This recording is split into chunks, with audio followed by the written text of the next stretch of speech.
Bienvenidos a Ellas al Mando. En esta ocasión nos acompañan Mayra Hernández. Es licenciada en arquitectura, empresaria, docente y activista social. Fundadora de Back Home. Es diputada suplente en el Parlamento Legislativo de las Mujeres y miembro de Red de Mujeres Anticorrupción.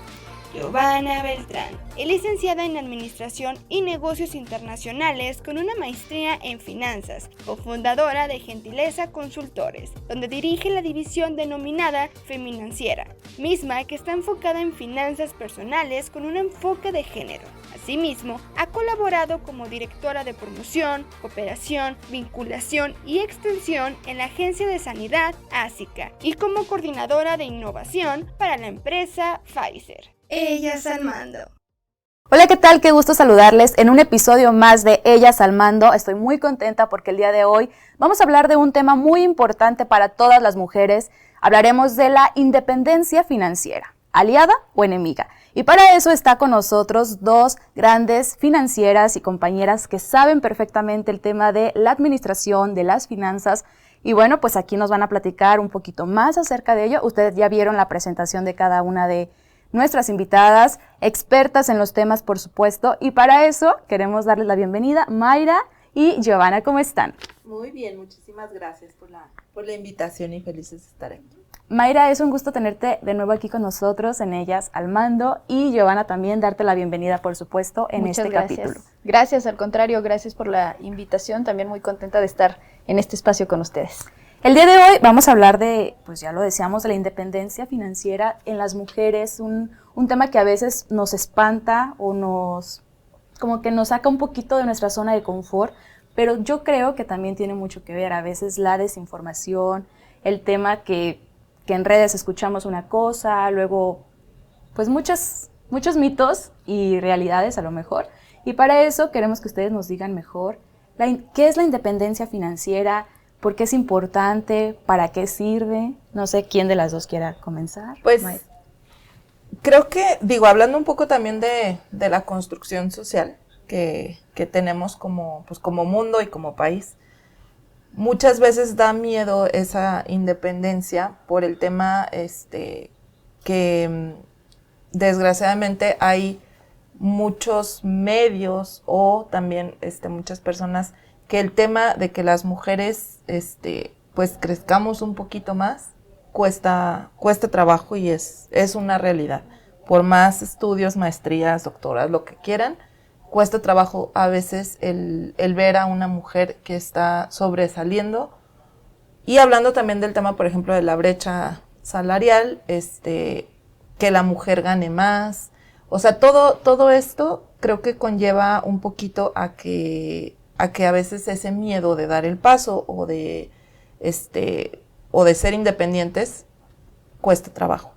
Entonces, cuando uno entiende que para poder ser, entre comillas, libre, para poder tomar cualquier decisión, es muy importante que tengamos en cuenta la importancia de esto. ¿Por qué? Porque hablando también un poquito de violencia, por ejemplo, de género, hay muchos matrimonios o muchas parejas que no se separan o que siguen recibiendo estas violencias psicológica, económica, etcétera, justamente por no tener esa independencia para poder salir del núcleo en donde están. ¿Por qué? Pues porque ¿cómo le voy a hacer si tengo que darle de comer a mis hijos? ¿Cómo le voy a hacer si tengo que pagar la colegiatura? ¿Tengo que pagar gasolina? ¿Tengo que pagar todo y aportar todo yo sola? ¿Cómo le voy a hacer para dar ese paso? Entonces hay muchos núcleos familiares que viven con esa violencia justamente por no dar ese paso. Y como hablando un poquito también de las infancias, creo que ahorita ya es más común el que una niña, por ejemplo, vea a su mamá que trabaja, que es empresaria, que es financiera, que es arquitecta, y tener ese ejemplo de esa mujer, creo que eso ayuda también para que las próximas generaciones tengan otra visión, creciendo, ¿no? También. Uh-huh. Sí, así es. Yo creo también que hablando justo del concepto de autonomía financiera, pues se refiere a tener la capacidad de tomar decisiones de manera libre e informada. Entonces, vivimos queramos o no, vivimos en un mundo capitalista, donde el factor dinero promueve o permite esa libertad para tomar ciertas decisiones. No en todos los contextos, pero sí en muchos contextos el factor dinero puede ser una limitante para tomar una decisión. Como bien lo mencionaba Mayra, pues existe esto de la violencia económica, que es una forma de control que se ejerce sobre quien depende económicamente de un tercero. Entonces, a partir de este control y de este poder que se ejerce sobre quien depende económicamente, hay una limitación de la libertad. Entonces, es importante que empecemos las mujeres a hablar todavía un poco más de estos temas de dinero, de finanzas, que quitemos el estereotipo de género que nos dice que solamente son los hombres los que deben de hablar de estos temas, cuando justo vivimos en un mundo donde el dinero nos promueve la libertad de tomar ciertas decisiones. Entonces, las mujeres también debemos de perderle el miedo, y también la sociedad debe de cambiar esa mentalidad, donde sepamos que el dinero es solamente una herramienta que nos va a permitir tomar decisiones de manera más sencilla, y por lo tanto es una herramienta que todos y todas debemos de saber utilizar.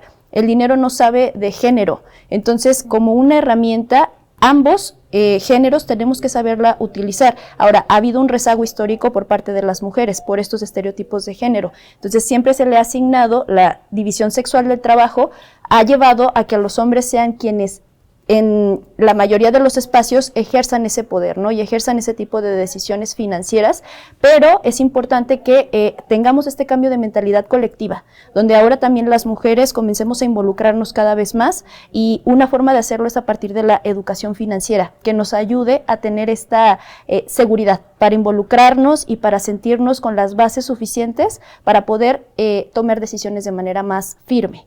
Totalmente, y como, bueno, no sé si les ha pasado que hay como todavía esa cultura o esa ideología de que las mujeres solamente tenemos que administrar el dinero que la pareja te da, porque la pareja es la que provee, entonces a ti te toca administrarla y tú verás. Pero desde entonces, desde esa cultura, desde ese tiempo, la mujer ya tiene como la facultad, tiene por supuesto las opciones de saber cómo generar también ingresos, ¿no? ¿Cómo podemos alcanzar esa independencia financiera sin tener que depender, por supuesto, del ingreso de una pareja, por ejemplo? Por ejemplo, ahorita también hablando un poco del emprendimiento, ¿no? Creo que ahorita el empoderamiento de la mujer y el poco a poco hacer entender que podemos crear, o sea, por ejemplo, cuando fue la pandemia, hubo muchísimas mujeres que de ahí surgieron empresas, digo, cuántos casos no hay, ¿no? Como Marisa, que empezó en su casa y después, pues, ya ahora todo lo que tiene. Pero casos así, creo que son ejemplos de cómo sí podemos. También es importante hablar que hay muchas carreras, por ejemplo, profesionales, en las que las mujeres todavía, pues, no se llega a ese cargo, digamos, alto, por también esta construcción social, ¿no? Por ejemplo, digo yo en el tema de arquitectura, ahora poco a poco ya hay más y más mujeres, ¿no? Pero, el otro día estaba viendo, no sé, los premios Pritzker, que son los premios tipo Nobel de la arquitectura, y dije, híjole, o sea, ¿cuántos años ya lleva este premio y cuántas pocas mujeres han sido las que se lo han ganado? Entonces hay varias carreras que todavía pues tienen también como estos estereotipos de que las mujeres, por ejemplo, en el tema de construcción, ahorita ya, pero cuando yo comencé la carrera y cuando yo tuve mi primer trabajo, no era así como ahorita. O sea, a mí sí me lo dijeron, tú eres mujer y tú vas sentada en el despacho a diseñar, no a construir. Entonces, todas esas cosas creo que como mujeres, o sea, ¿qué tal si a mí me hubiera encantado construir, ¿no? Sí. O sea, y con una persona que a mí me dijo, no, tú tomas café y diseñas, pues a mí me gustó el diseño, pero, o sea, ¿qué tal si no me hubieran dicho eso y hubiera sido una fregonería construyendo? Entonces, el ir como rompiendo con todos estos estereotipos para las niñas y niños creo que también es importante. O sea, que no haya esta digamos, hasta cierto punto, molestia o envidia de que llegue una mujer más alto que un hombre. Sí, de acuerdo. Y creo también que es importante que comencemos a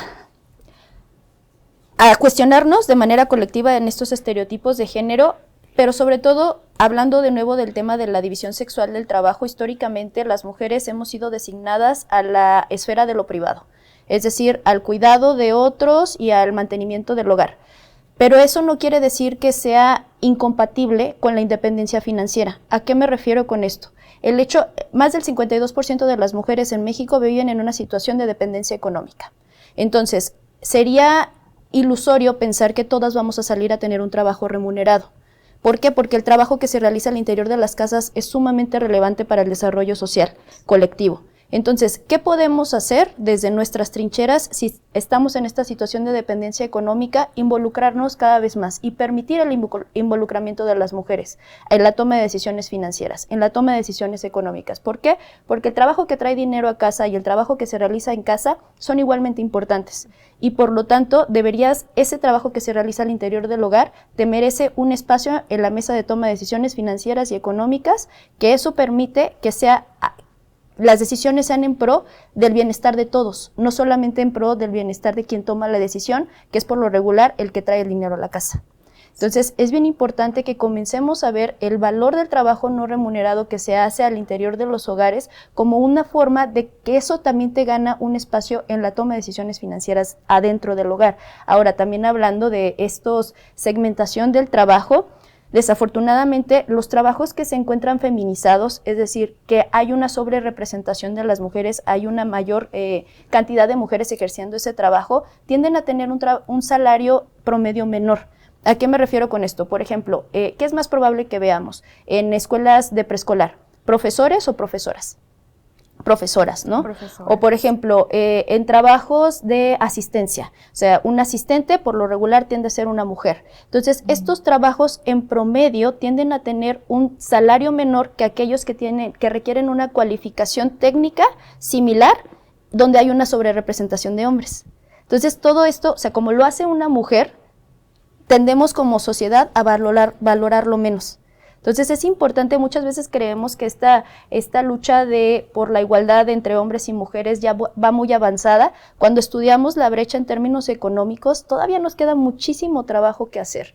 O sea, hay muchas cosas que tenemos que cambiar nuestra forma de pensar de manera colectiva y no solamente en beneficio de las mujeres, es algo que de verdad considero yo que nos va a ayudar a todos, o sea, porque por ejemplo, hablando de temas de estrés financiero, que ahorita hablando de nuevo de los estereotipos de género, que son los hombres quienes tienden a cargar llevar esa responsabilidad, también los temas financieros son un generador de estrés bastante fuerte. Entonces, ¿qué pasa si comenzamos a compartir ahora también esta carga de la responsabilidad financiera y económica entre todos los miembros de la familia o los miembros adultos de la familia, pero entonces también compartamos las responsabilidades del interior de la casa? Hay que involucrarnos en la crianza, hay que involucrarnos en la limpieza y las labores domésticas, y pues bueno, es un tema que todavía nos falta mucho que hacer. Y bueno, ahora un tema yo creo que también, no sé si de moda o un tema que ahorita está muy, muy sonado y muy polémico, sobre todo en los TikToks y Reels, esos que nos salen de repente, de si deberíamos de hacer el 50 y 50, ¿no? El que si tú cuando ya decides tener una vida con una pareja, juntarte o casarte, lo que sea, pero cuando ya van a compartir gastos, ¿ustedes qué opinan de esto? ¿Está bien? ¿Es un tema de acuerdos o cómo sucede? Pues sí, yo creo que sí tiene mucho que ver que haya una conversación al interior de la relación. Si el acuerdo es que sea 50-50 y ambas partes están cómodas con ese acuerdo, está bien.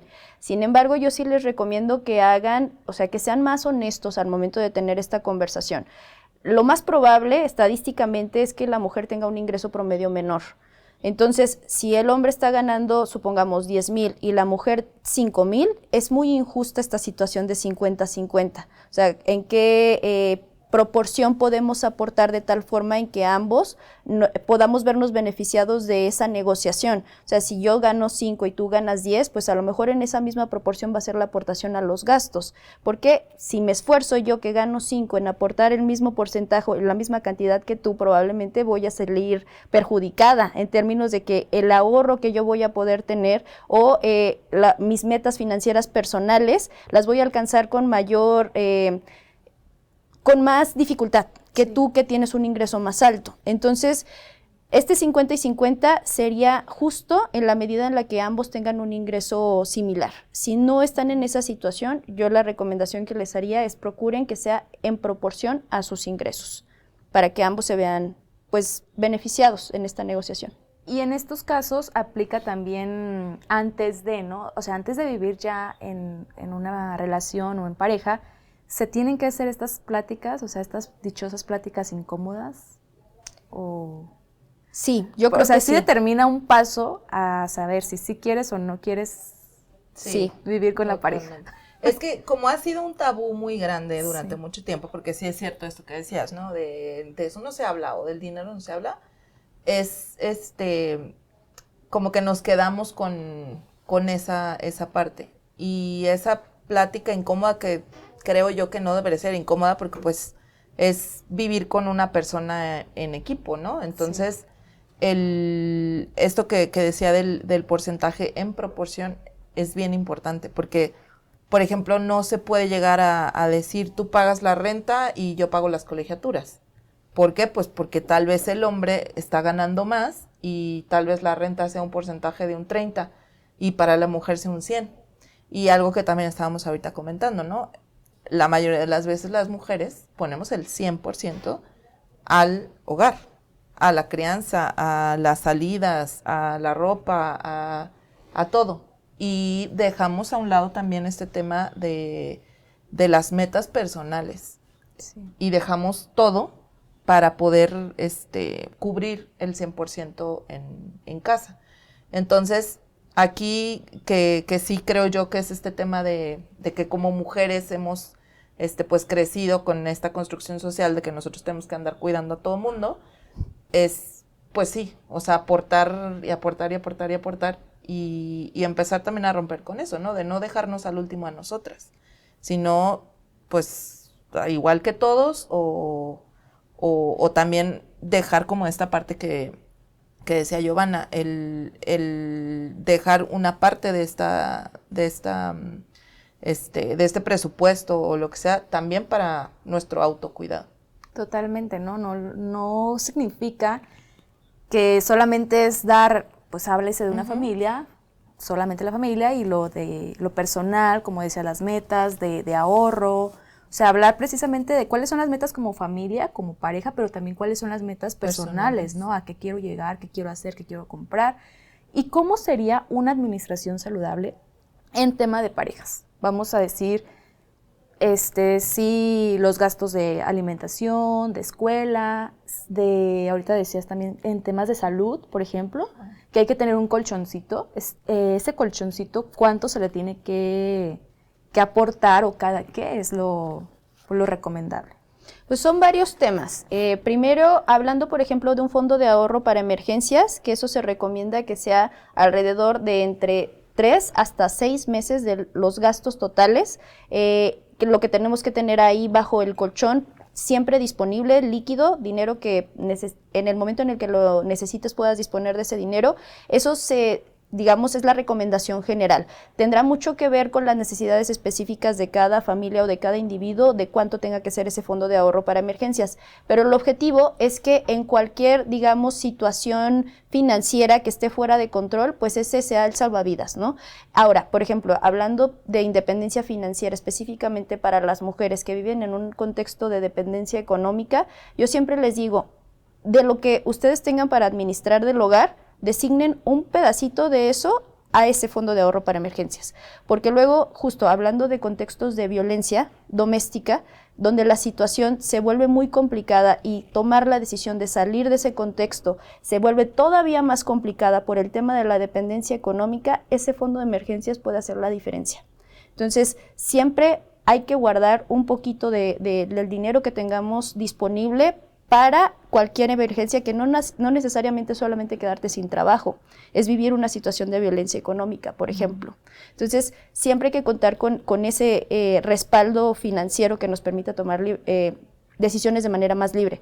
Ahora, por otro lado, una administración financiera sana, la recomendación general también es 50% de los ingresos de la célula que estemos estudiando, ya sea de manera personal o de manera familiar, el 50% de los ingresos deben de ser gastos fijos. ¿Qué son gastos fijos? Todo aquello que se necesita para tener una calidad de vida. Es decir, por ejemplo, la renta, los servicios, alimentación.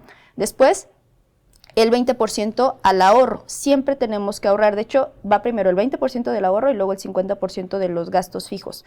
Y el último, 30% para gastos variables. No se trata solamente de vivir siempre quedándose con ganas de cosas. O sea, es importante que también nos demos estos apapachos, ¿no? Que derivan del esfuerzo que hemos estado haciendo para ganar ese dinero. Es importante que tengamos un presupuesto para ello, pero en proporción. O sea, muchas veces se nos sale de las manos este 30% y a veces tenemos el 50% en gastos variables porque la vida es una y se nos va el dinero. Para eso trabajo. Para eso trabajo. Siempre es importante tener estos porcentajes, saber cuánto estamos gastando. Yo cuando le doy talleres y les pregunto, oigan, ¿saben cuánto están gastando en la actualidad? ¿Cuánto del dinero que gastan se les va a gustos y cuánto se va al ahorro y cuánto se va a sus necesidades? La respuesta siempre empieza con un... O sea, siempre como que tenemos más o menos la idea en la cabeza, pero al momento de llevarla a los números, o sea, de realmente ponernos a arrastrar el lápiz y hacer el ejercicio de reflexión y demás, a veces ese número que yo tenía en la cabeza no necesariamente refleja la realidad. Entonces, una buena práctica también es comenzar por hacer un recuento de todos mis ingresos y todos mis gastos.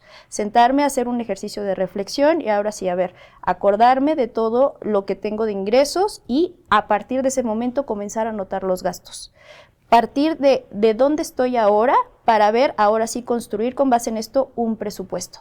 Hacia dónde me quiero dirigir. Con base en lo que sea hoy de mi situación financiera, cómo la voy a manejar para dirigirme al cumplimiento de ciertas metas. Pero entonces, paso número 1, saber de dónde parto. Paso número 2, con base en saber de dónde estoy partiendo, hacer un presupuesto. Ahora, también es bien importante tener presupuestos para cada individuo de la familia.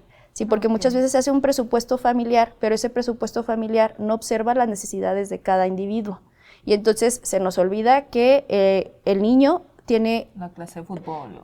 Las clases o el traslado, que a veces se nos olvida contemplar solamente la colegiatura, sí, oye, y la gasolina que se requiere, o el uniforme, o el convivio. Entonces, necesitamos tener, este es un presupuesto para los hijos, un presupuesto para mamá, un presupuesto para papá, o de la forma en la que esté constituida la familia, pero siempre cada uno de los integrantes de la familia debe de tener, visibilidad dentro del presupuesto para sus necesidades. ¿Ustedes qué opinan o sea, hablamos de la cultura mexicana, ¿no? Que la verdad, o lamentablemente, muchos mexicanos y mexicanas siempre gastamos más de lo que ganamos, siempre, ¿no? O sea, estamos tan acostumbrados a que cada quincena, cada semana, dependiendo nuestro pago, pues ya lo debemos, o sea, ya está destinado para pagar las deudas que tengo de esto, las tarjetas y no sé qué y no sé cuánto, y llega el día 2 de que cobraste y no, pues no, ya no tengo dinero. O, no sé, porque me ha pasado casos así, ¿no? De que amigos, amiga de prima de una prima, que sucede que, oye, vamos a tal lado, no, es que ya no tengo dinero, pues ya, pero acabas de cobrar, no, pues es que ya lo pagué, todo lo debía. Esta cultura de dejar así o de estar viviendo, pues en una situación también, yo creo que hasta frustrante o estresante o no sé cómo decirlo. ¿Por qué sucede eso? ¿Por qué tenemos ese mal hábito? Ahora sí que es... Yo creo que también viene mucho de la educación, de que desgraciadamente pues este tema de ahorrar o del tema financiero no es algo que, por ejemplo, en la primaria te enseñan por más colegio que quieras. Ahorita ya más o menos, pero antes yo creo que no. Y también esto que decías es súper cierto, ¿no? para eso trabajo, y te Vida gastas sola y una. hasta lo que no, ajá. Y la otra es que creo que también conforme uno va creciendo profesionalmente, pues vas subiendo tus gastos y luego no te das cuenta, ¿no? O sea, digo, yo ahorita me acuerdo de el primer trabajo que yo tuve, que yo ahorita sí digo, ay, ¿cómo le hacía para viajar a Nueva York con eso? Y me sobraba. Y después de ahí el subir de puesto, tu sueldo va subiendo y también tus gastos, pues te empiezan a, pues empiezan a subir, ¿no? Y así como dices, si no lo tienes, así como dice Giovanna, o sea, de claro, es fácil que se te vaya de las manos todo.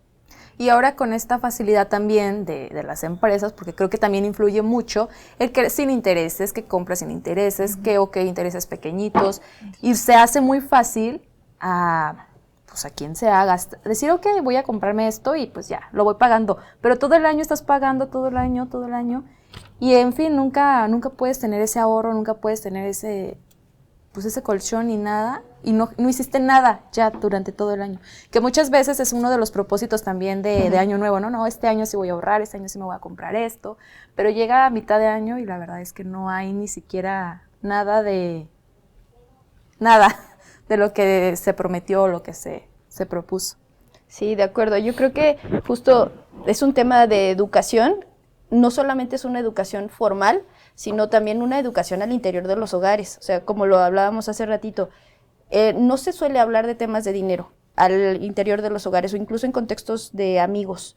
Entonces, una forma de construir conocimiento es a partir del diálogo. ¿Y cómo si en la escuela no me lo enseñan, si en las esferas sociales no hablo de este tema, en qué momento se espera que sepa manejar mi dinero si nadie nunca me enseñó y no tuve de dónde aprender? Entonces, afortunadamente, comienza a haber cierto cambio de la relevancia de contar con educación financiera, pero esto es algo, digamos, es una educación continua, porque justo también la industria financiera está actualizándose de manera constante y, siendo muy honestos, es más lucrativo el que no paga o el que paga muchos intereses. Entonces, en interés de tener un mejor control de nuestra situación financiera debe ser propio, de seguirnos educando, de seguir aprendiendo de estos temas, de involucrarnos cada vez más, de quitar el estigma de lo que implica hablar de dinero, porque justo no dejarlo de ver como algo tabú o como algo malo, como algo maleducado, no, a ver, hablemoslo porque otra vez, es una herramienta que todos tenemos que aprender a utilizar.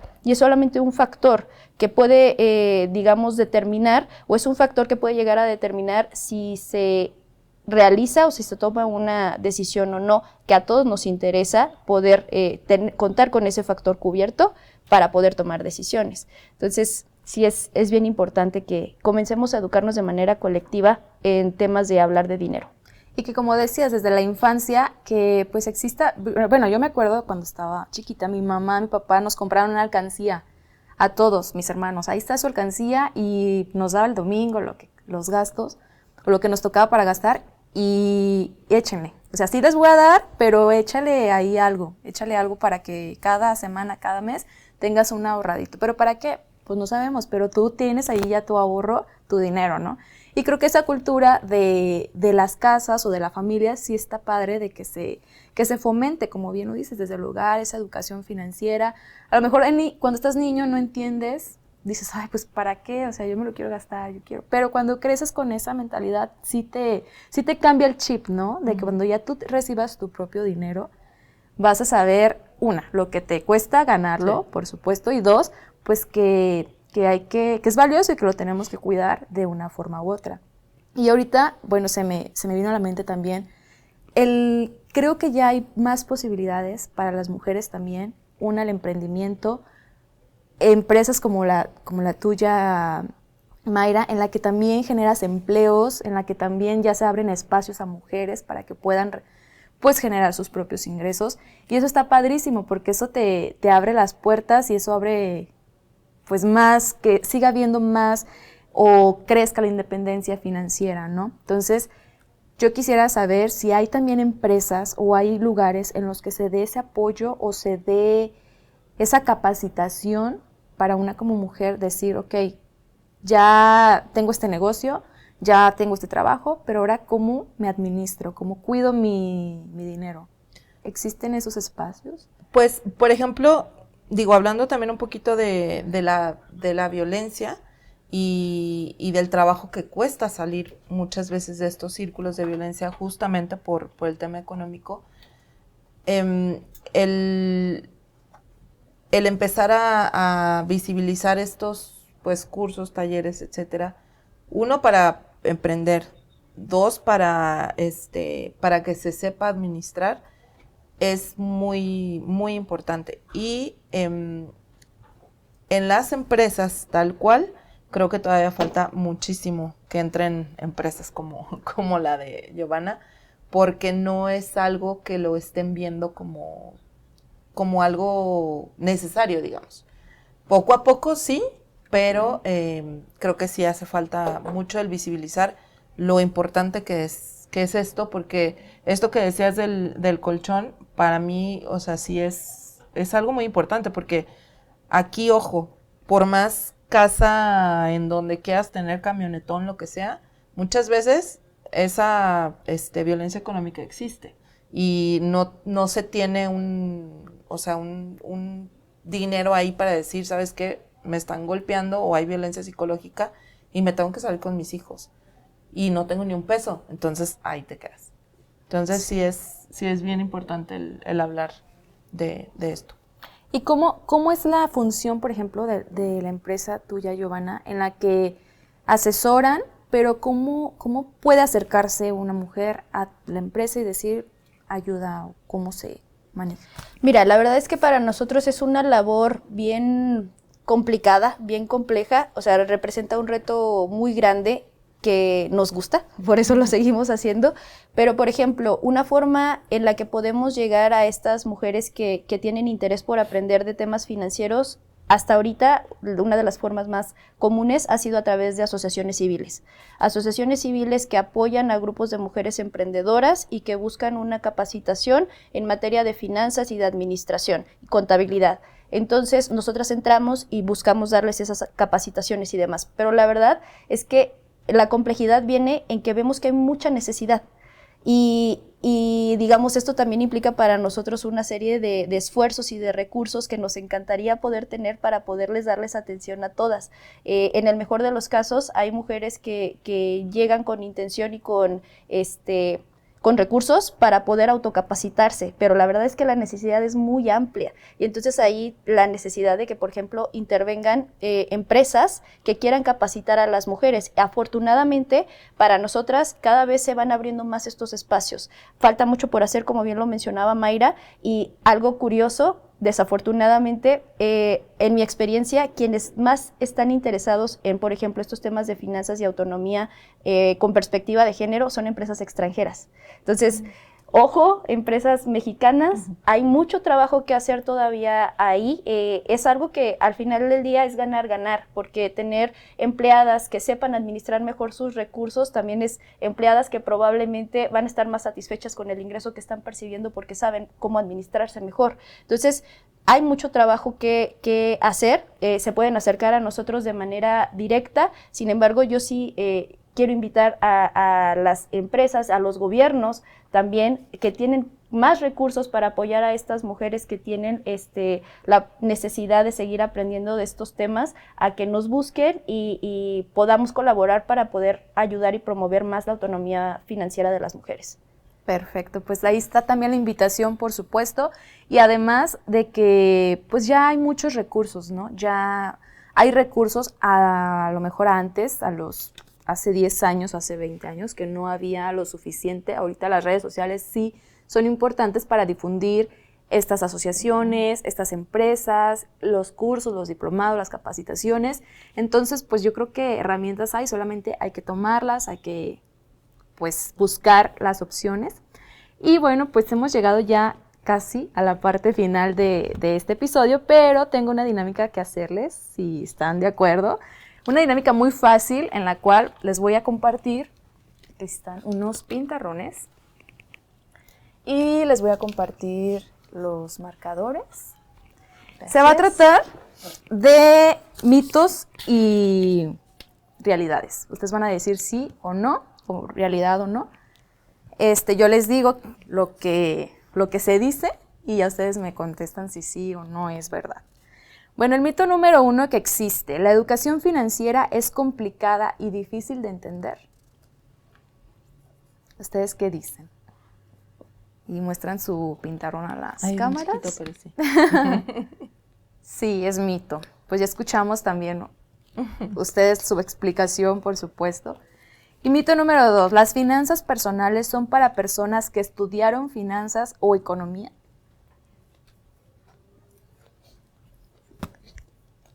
Claro que no, ya nos dimos cuenta perfectamente.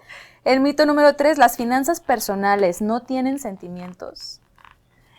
Ahí Híjole. está. No deberían ver, pero...